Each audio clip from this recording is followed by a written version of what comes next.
want to welcome each and every one of you here. If it's your very first time, my name is Matt.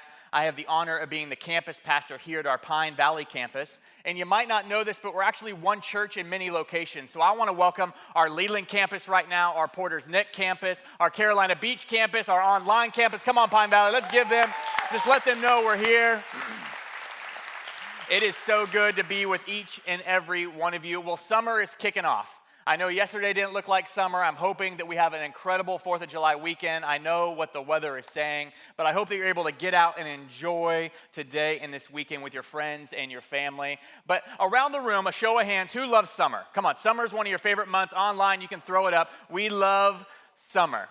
And so we decided that we'd have this series called The Endless Summer starting today. I'm so excited to be able to bring the word today. But before we start, I would love to do this. I would love to honor our pastor and his wife, Pastor Jeff, and his wife, Michelle. Can we give it up for them, for their vision, who they are, what they planted? Come on. So summer, we started talking about the endless summer. What would it be like? And I didn't know this, but there was a film made in the 60s called The Endless Summer. I only knew the poster. I had never seen it before, so I decided to pay $2 and watch it on Apple TV. All my Carolina Beach people, I'm sure you've seen it because all it has to do with is surfing. Everything is dubbed over. It's all about these two California natives. And what they decide to do is they say, hey, we want to follow summer all the way around the globe. It doesn't sound like how I'd want to spend my summer, but this is what they wanted to do. They wanted to find the perfect wave, and they wanted to search for an endless summer.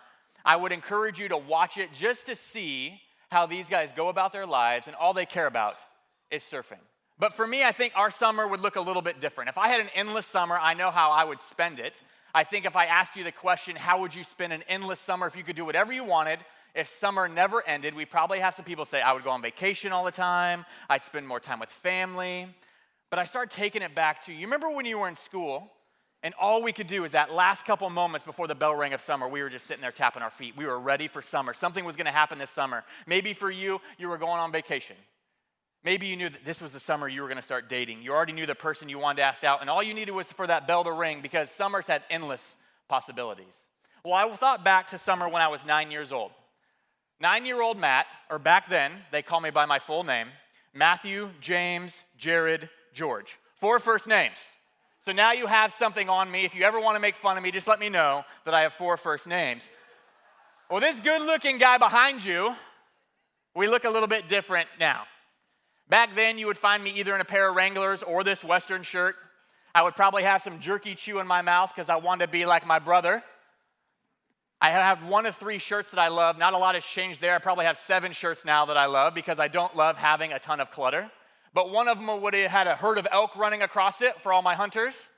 One would have a pod of orcas on it because I love the ocean, still love the ocean. You would see me probably in jorts because every summer my mom would get my pants and just cut them because that's how we made shorts. I was born in a town in Arkansas. So listen, I was backwoods. I was not clean cut wearing skinny jeans back then. But life was a little easier at 9 years old. So I'd spend my summers, my mom would send me to my brother's house in Colorado. My brother is 16 years older than me. And we really did, in my head, have the best summers. The one rule at my brother's was this: there are no rules.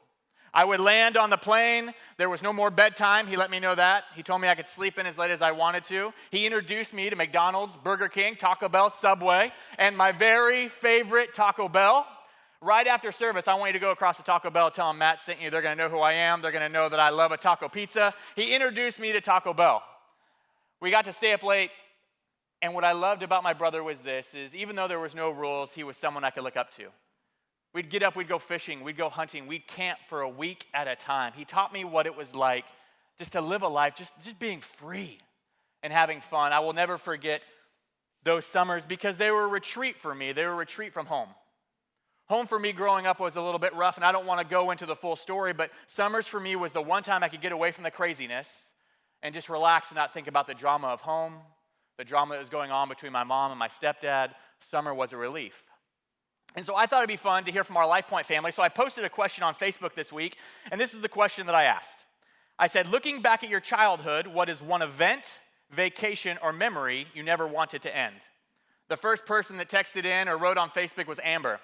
Amber said, I will never forget going to my grandma's house in the summers at Topsail Island. We would spend all day hanging out in the hammock. I remember the sand in my sandwich. I remember the smell of sunscreen. She never wanted those moments to end, even down to this detail.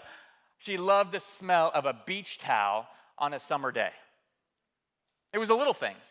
The next person we heard of is Mike White. Mike, I know you're watching online. Hey, thank you so much for what you do. And this is what Mike says. He'll never forget spending time at his grandma's house. It's easiest for us to forget about the house and the smells of the house. But he said we would spend the summers playing in the creek, getting dirty, ripping our jeans, getting mud all over us, playing with the house German Shepherd. That's what was important to him for an endless summer. And the last one was Miss Cindy. Miss Cindy does so much for us here at Lifepoint. I can't thank her enough. But Cindy said, as I continue to grow up, I went out on the mission field. And in my high school years, I went to Haiti, to the Philippines. She never wanted summer to end because she loved serving. All of our summers look different. It comes down to some of the little things of why we want an endless summer. But then I decided that I probably need to ask us now a different question. Because it's easy to think about when we were kids. We can think about Saturday mornings, getting up, having a big bowl of cereal or 2 or 3 bowls of cereal while we watched cartoons. But something has changed. And I asked this question to a select few of people who I knew would be brutally honest with me. I said, what has changed from summers as kids to our summers now? Listen to what they replied to me. Summer has become the thing we work all year just to get to. Summer is the time where you show your friends how hard you've worked by the size of your vacation. That's a real response. And if we can be honest with ourselves, we've done that before in our life. Maybe not all of us, but if we get down to the crux of it, we've done that before. The next person said this, summer is the one time a year I can escape from the craziness of life. The last one, summer vacation is a chance to catch up on all the time we have lost with our friends and our family. And one more, another person said this, summer has become a retreat from the last 9 months. If I moved away from summer, if we put summer on the back shelf and we just talk about our everyday life, a full 12 months, the whole year, what is it that we love? Where is it where we find our contentment at? I think for a lot of us in the room, it's probably not what we were thinking about when we were kids. It's probably come back down to this thing when we were adults where it's like summer's it's just a time for us to retreat. It's time to vacation. And I'm not going to knock on vacations. I'm going on one in like 14 days. Today is not a day where I'm going to say vacations are bad. But we want you to live a life you don't have to retreat from. We want you to live a life you don't have to come home from vacation and be like, oh no, I had to come back to my life. We want you to live a whole life. And we believe that can be done.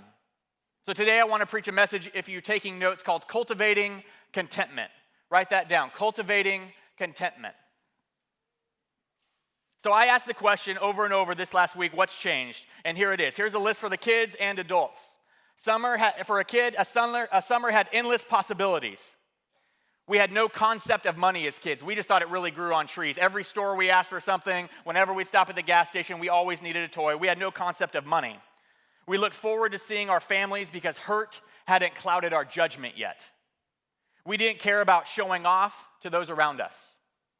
We found enjoyment in the little things. Think back to Mike White's house, the German Shepherd, the smell of a beach towel. And this one, I love this one. We didn't worry about posting the moment, we lived in it. We didn't worry about posting it. We lived in the moment. Let's post later when we get home, not in the moment, because what we're doing is we're taking time away just to say, hey, let's look happy for a moment. How about you just be happy? But then as adults, this is what happens. We find ourselves limping into summer. We find ourselves spending money we don't have to impress people we don't know. I actually think that's a Drake lyric, but it's true. We spend money we don't have to impress people we'll never meet on the other side of that screen. We hang out with family because we feel like we need to, not because we want to. We try to make up for lost time with our kids because mommy and daddy are workaholics. I am a recovering workaholic. I love what I do, but my family is number one. And the last one is this: summer has become a retreat from the last 9 months of our lives. Listen, I believe the Bible can teach us a lot of things, and I think oftentimes we don't think it's relevant. Well, let me tell you right now, for everyone, you haven't opened it up if you don't think it's relevant. The Bible is relevant to today. And so what I'd love for us to do is I'd love for us to actually open up the Bible, and I want to hear from a man named Paul. So if you have your Bibles, if you would turn to Philippians 4 for me. If you have a Lifepoint Bible, that's page 1013, and we're going to pick up in the life of Paul. But a little bit of backstory on Paul if you don't know who he is. Hey, Paul's one of my favorite characters. I think a lot of people talk about Paul, but if you don't know who he is, here it is. Paul is a man who hated Christians. He actually hunted them and killed them. And then he had a radical encounter with Jesus. In the middle of the night, Paul met with God, and everything changed. And for me, I will never forget when I met God for the very first time. My life changed like Paul's as well. Everything shifted on a dime. Where we pick up in the story, Paul's actually in prison. Yes, a Christian went to prison, and he goes many times. He's bitten by snakes. He's put on an island. Paul goes through life. So don't write him off thinking, well, this is just a Bible story. He doesn't know what I'm going through. He's lived a harder life than all of us. And we pick up Paul. He's in prison. He's actually writing to a church. They call it the Church of Philippi. And what he's doing in this moment, he's writing to the church because they found themselves in disconnect. They found themselves uncontent. They're arguing back and forth with one another. They're arguing about what the scriptures say. It kind of sounds like the church of today. We can't just follow Jesus. We have to have our own opinions in the middle of it. And Paul is saying this, hey, listen to what I have to say. So if you want to turn to Philippians 4, I want to read 4 through 13. So go with me. Rejoice in the Lord always. I will say it again, rejoice. Let your gentleness be evident to all. The Lord is near. Do not be anxious about anything, but in every situation, by prayer and petition with thanksgiving, present your request to God. And the peace of God, which transcends all understanding, will guard your hearts, your minds in Christ Jesus. Verse 8. Finally, brothers and sisters, whatever is true, whatever is noble, whatever is right, whatever is pure, whatever is lovely, whatever is admirable, if anything is excellent or praiseworthy, think on such things. Whatever you have learned or received or heard from me or seen in me, put it into practice, and the God of peace will be with you. Verse 10. I rejoice greatly in the Lord that at last he renewed your concern for me. Indeed, you were concerned, but you had no opportunity to show it. I'm not saying this because I am in need, for I have learned to be content, whatever the circumstance. I know what it is to be in need, and I know what it is to have plenty. I have learned the secret of being content in any and every situation, whether well-fed or hungry, whether living in plenty or in want. I can do all things through him who gives me strength. I love the last line of this verse. I think we've used it a lot. I think I've seen it on bumper stickers. It says, I can do all things through him who gives me strength. But I think that sometimes we take this verse out of context. I think we make the this fit whatever we're going through in life. Because I hear this for everything. I'll be in a meeting and someone will say, well, I can do all things through Christ.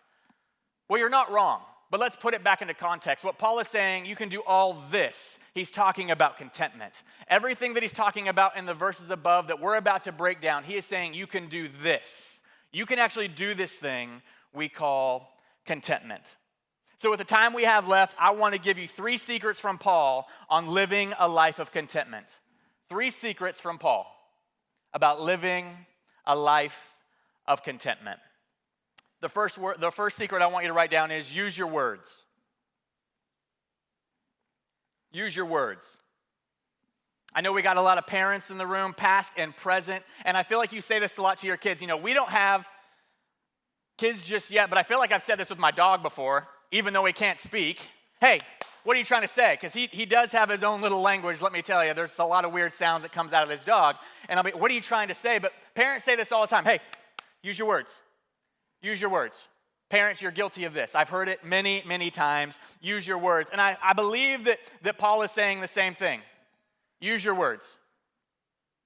Paul's saying, hey, church, use your words. Your words matter. Listen, your words matter. I think a lot of times we just say stuff, we write stuff just nonchalantly, but guess what? Your words matter. We need to speak life over our situations, life over our community, life over our families, life over our finances. Listen, we need to speak life into our bodies. We need to get back to being a church that uses our words. Because I believe sometimes God's up there being like, hey, just use your words. I've given you the words to say, just use your words. I don't know why I clap. I hope we don't do that to our kids. Like, hey, use your words. I feel like God will, though. He'll like, use your words. Paul says it this way, rejoice in the Lord always. I will say it again, rejoice. Listen, I don't know if you know this little trick, but when you're reading the Bible and it says something twice in a row, that means use your words. This is important. That's what God's saying. If I say it twice, you need to listen up. We should already listen up if he says it once, but he goes ahead and in his word, he says things twice. And Paul says, rejoice in the Lord always. I will say it again, rejoice. Paul is saying, hey, this is important. You need to get this. Rejoicing changes our perspective in life. It changes our perspective from what's going on in life to what God says in his word. But you say like, Matt, I don't feel like rejoicing. Well, since when do we do things off of our feelings? Your feelings will lie to you. Maybe I'm the only one, but my feelings like to lie to me on a daily basis. They want to say, Matt, you feel this way, don't go to the gym. Maybe you don't feel like loving your wife. Hey, you could take a day off. Guess what? I can't take a day off. I don't do things based off of my feelings. And when I do, it gets me into some trouble. For all of us, your feelings will lie to you. I believe that God is looking for a people who can look at a storm approaching and rejoice. We see that thing that's coming, but we're going to rejoice anyway. We're going to use our words. As we move down the verse, it says this, and I think this hits a lot of us right now. It says, don't be anxious about anything, but with prayer, petition, and thanksgiving. Those are all words. It's time for me to get back to my prayer closet and actually use the words that God has given me. It's actually time for me to petition and say, God, you said this, you promised it, now it's time for you to do it. Petition. It's time for us to learn how to be thankful in a storm. And you'd be like, Matt, I can't be thankful. You don't know what's going on. Well, how about you take the focus off of your life and be thankful for what God's doing in someone else's? That's a little trick for you. Well, there's nothing good going on in my life. Okay. Well, take your focus off yourself for a second because God is doing something. And when you start being thankful for what God is doing in someone else's life, you're going to see what he's actually doing in yours. I believe that anxiety is the language of fear. If anyone wants to know what anxiety is, listen, for me, I have a lot of friends and family who struggle with anxiety, and for a long season, I just did not understand it. I couldn't figure out what it was. For me, it was an easy, well, hey, you're fine, you're fine, just get better, you're fine. There's nothing wrong with you. The world's not falling apart. And I would get frustrated when people would tell me, well, I'm just anxious. And then about a month ago, I had a moment where I felt anxiety for the very first time in my life. I'd never felt it, and for 2 days, I found myself anxious. The only way I could describe it in the moment is I felt paralyzed. I felt like a snake had wrapped me up, and I couldn't breathe. And in that moment, I figured out what anxiety was. It's fear. Anxiety is the language of fear, but I believe this is what Paul is saying right here at the end of this verse. Listen to this. And the peace of God, which transcends all understanding, will guard your hearts and your minds in Christ Jesus. When you change your words, God shields your heart and your mind. Write that down. When you change your words, God shields your heart and your mind. In those 2 days, I couldn't hear what the Lord was saying, and I wasn't speaking any life. I wasn't praying. I was frozen. But all of a sudden, when I remembered who I was, when I reached out to people to remind me who I was and what God was doing, I started using my words again. And I feel like the Lord was like, hey, there you go. You're using your words. The second secret is this. Think about whatever. And yes, I told them to leave. I'm not good at grammar. What are these asterisks or quotes or whatever they are? I said, hey, think about whatever. The whatever is really important to me. We live in a world that I believe has let their thought life just go to the wayside. And no, I'm not bashing social media. I'm just not good at it, so that's why you don't see me do it. And if you do see me do something, I probably look a little nervous. Social media is a great tool, but I believe we're so inundated by the facts and opinions of others that we have forgotten how to think for ourselves. Write this down. What you think about, you'll speak about. Have you ever asked yourself, what are you thinking? Sounds like a weird question to ask ourselves, but in the moment, when everything's going haywire, when anxiety comes, when you just lost your job, all these thoughts are coming in, do you just pause for a moment and say, why am I thinking this thought? Why? Where is this coming from? Not every thought in your head is your thought. Not every thought that you think is your thought. We know that the Lord is speaking to us. Well, guess what? We have an enemy, and he's speaking as well. You have to be able to differentiate between whose thoughts you're believing. I don't know for you, but do you remember growing up and just using the phrase whatever? Just whatever. Some people said it with a little bit of sass. I was going to try and say it, but I couldn't think of a sassy way to do it. But there's this way of just saying whatever.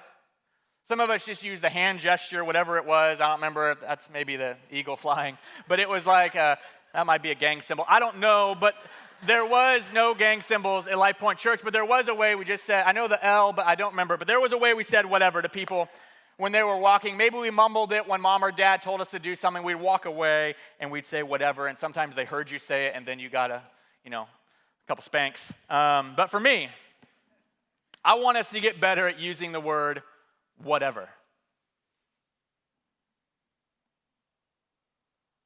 I wrote it this way: we need to get back to saying whatever when uncontentment and comparison comes knocking at the door. So I want us to go back to Philippians 4, and I want us to go to verse 8, and we're actually going to read this together. And when we get to the word whatever, I want you to say it how you would have said it as a kid. Maybe that's you throwing up a symbol, that's fine. Like I said, I don't know it. I'm going to look around the room so I can learn it. Maybe it's you saying it with a little bit of sass. Maybe you say it in your own accent. Maybe you yell it. However you would have said it, maybe you just mumble it. For my ones who are quiet in the room, that's okay. You can keep mumbling. It's okay. But just say whatever, however you would as a child as we read this. So let's do this together. Verse 8, I want to hear it. Finally, brothers and sisters, whatever is true, whatever is noble, whatever is right, whatever is pure, whatever is lovely, whatever is admirable, if anything is excellent or praiseworthy, think about such things. Last one. Whatever you have learned or received or heard from me or seen in me, put it into practice, and the God of peace will be with you. Let me show you how this works in your life, because at the end of the day, I don't want you leaving and be like, well, we didn't really hear about really anything. We learned to use our words, which we heard that when we were, 5 years old. But I want you to start using whatever. And here's how you can use it in your daily life. Here's the example. The neighbors just got a new car. Whatever. I'm living like no one else now, so I can live like no one else later. Thank you, Dave Ramsey.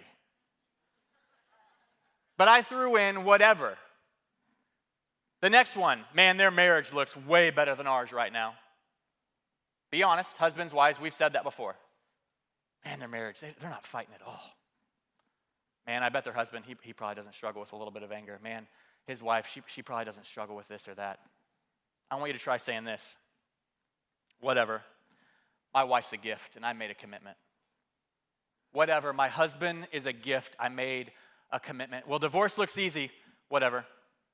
I made a commitment. Did you see the Smiths' Hawaii vacation? Whatever. We're going to have the best staycation. When I go to sleep, I'm not going to worry about how I'm going to pay my bills. If you go on vacation and you can't sleep because you're worried how you're going to pay for it, you probably shouldn't have went on vacation. But we do it. Have a staycation. Look where we live. I came here to visit and I never wanted to leave, and so I moved here. The last one is this. This is for all of my teens, my middle schoolers in the room, all of them joining us from all of our other campuses. Listen, I know that sometimes your parents can get on your nerves. I know sometimes we use this. I named the girl Jessica. Jessica's parents let her do whatever she wants. You fill in your friends' names. But I want you to use this word, whatever. My parents love me. And regardless of if I understand right now, I'm going to trust them. We need to get that. For us as adults, put yourself in there. My kids trust me. They might be a pain, but whatever. One day they're going to be out of the house. And I'm going to miss these moments. Whatever you have to do, say it. So today I want us to think on these things. I want us to think on what's true, what's noble, what's right, what's pure, what's lovely, and what's admirable. Watch your life change when you change how you think. Think about whatever. And the last secret is this: practice, practice, practice. We've all heard this line before. You can finish it if you want. Practice makes. Pastor Jeff said it a different way to me this week, and I don't know if he got it from someone else, but I want to make sure he gets the credit if he said it. But he actually says practice makes permanent. Not perfect. Practice makes permanent. For me, in these last 2 years, I've had to practice some things. I've had to practice getting up and going to the gym. I've had to practice eating well. I've had to practice being content. I've had to practice being a good husband. You can read all the books you want on all of these topics, and you're going to get some good tools. But if you don't put them into practice, nothing changes. I believe that this year has been the best year of my wife and I's marriage, and it's because we're practicing. It's only been 5 years, so we still have a long way to go. But there are things that we have both learned. I've learned that on the way home from work, if things have not been going great at work, I'm not going to bring that home. I drive around the block a couple more times.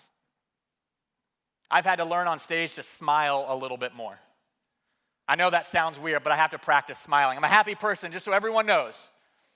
But I've had to practice smiling. And actually, my watch died on the way out here before I came out. And one of the ways that I practice this, I'm going to give away one of my traits. If I'm up here preaching and you see me look down, I have a picture of my niece on days that I'm preaching, and it makes me remember to smile.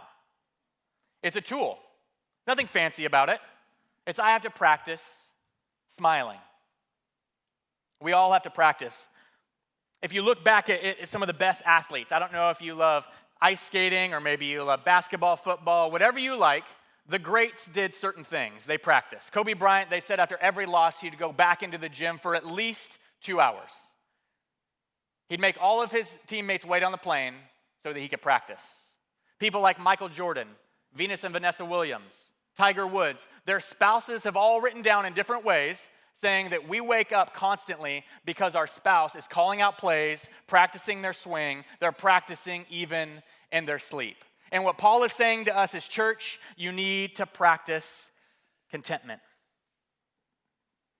If I'm honest with you, it's not enough just to hear this message on contentment. There are things abiding for your time. Maybe you want that new house. That's okay. Save up for it. Maybe you want that vacation. That's great. There's nothing wrong with vacations. We need to learn how to take them, but I want us to live a life of contentment. I want us to live a life where, regardless if we're up or we're down, we can use our words and we can get to a place in our head is, I'm content where I'm at. I want us to think about whatever.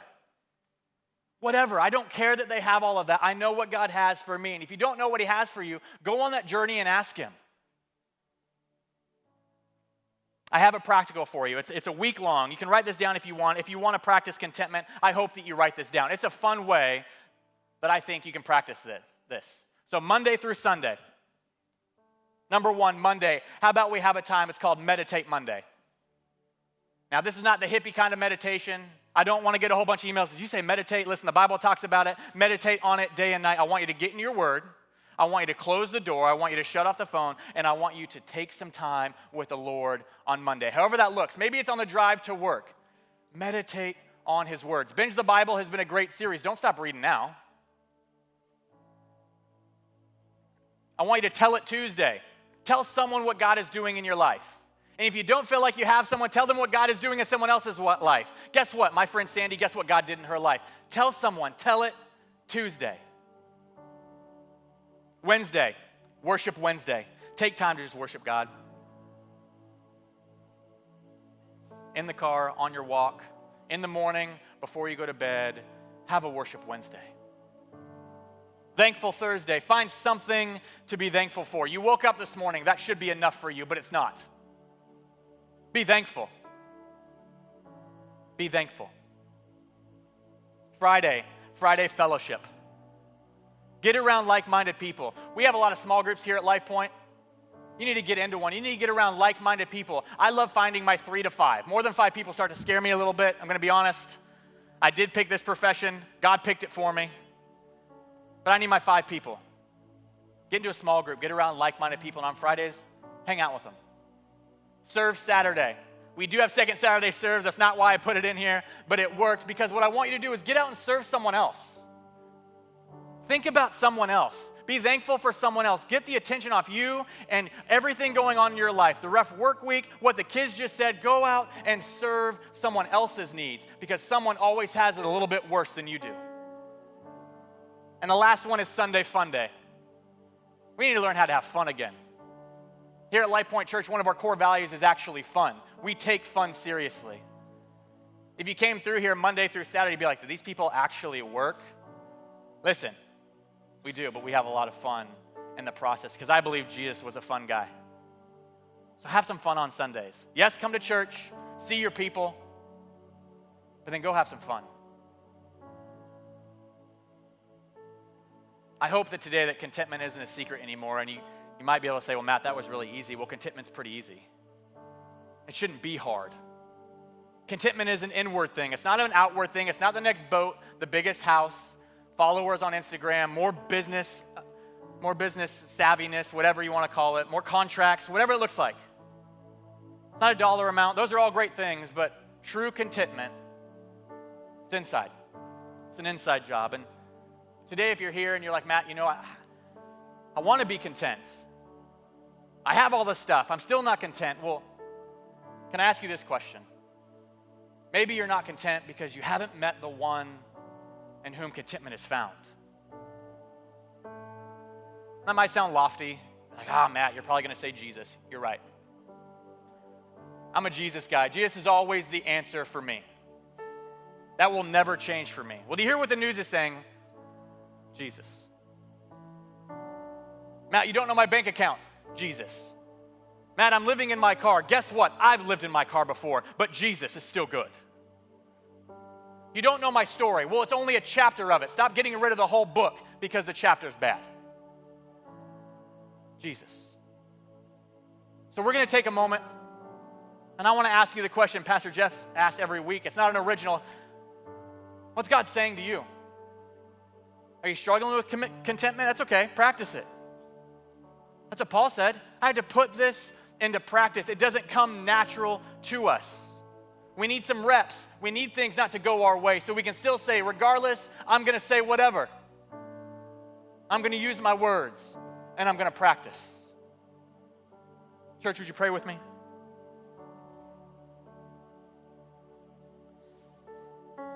Dear Jesus, right now, at all of our locations, right now, Leland, Porter's Neck, Carolina Beach, and everyone watching us online and in the room,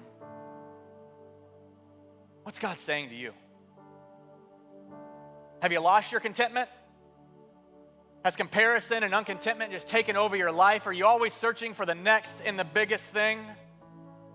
Do you miss the days when you were kids, when it just came simple and you took notice of the small things and Jesus was actually enough? Or maybe you're in the room and you never met the man named Jesus. You never said yes to him because it sounds too easy. I'm speaking to you right now because contentment isn't found in a thing, it's found in a person. And so in just a moment, I'm gonna invite you. If you have not ever said yes to Jesus, I would love for you to say this prayer with me. And it's not a magic word. This one phrase isn't going to make tomorrow any easier, but what it is going to say is tomorrow you're not walking this journey out alone. This prayer says, I'm putting my faith and trust in Jesus, and I'm going to have an eternity with him. If that's you today and you're like, well, I think it's me, but I'm not sure. If your heart's beating a little bit fast, it's you. If you're a little excited, but you're not sure exactly what you're signing up for, it's you.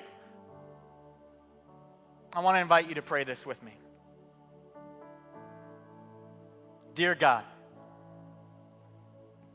thank you for loving me. Today I repent of my sins. I give my life to you. I receive your Holy Spirit. Fill me up today. Give me the strength I need to live for you. Say this: thank you for saving me. Let's just take a moment with every head bowed and every eye closed. No one's looking around. This was a decision and a prayer that you made between you and Jesus. You didn't pray that prayer to me or to make anyone happy. You prayed it for your life. And in just a moment, I'm going to count to 3, and I'm going to ask you to raise your hand up. This is not for any other reason than I'd want to know. As your pastor, I want to know that person said yes to Jesus. Because I want you to know that you're on a journey. You're not alone on this journey. Your pastor is going to walk this out with you. We will answer questions for you. We're going to point you to Jesus every day. So on the count of 3, if that was you across all of our campuses online, I want you to raise your hand in 1, 2, 3. See that hand over to my right? A couple in the middle to my left. Right now, if you keep your hand up, one of my guest services, they're going to come by and put a card in your hand. That's no one else. I don't want to scare you. I just want you to take a moment in just a second, and I want you to fill out that card. And it's because I believe that you have a purpose, you have a name, you have a story, and we want to walk this out with you. So Lifepoint, can we do this together? Can we open up our eyes and can we give the biggest shout of praise because people made a decision today to say yes to Jesus?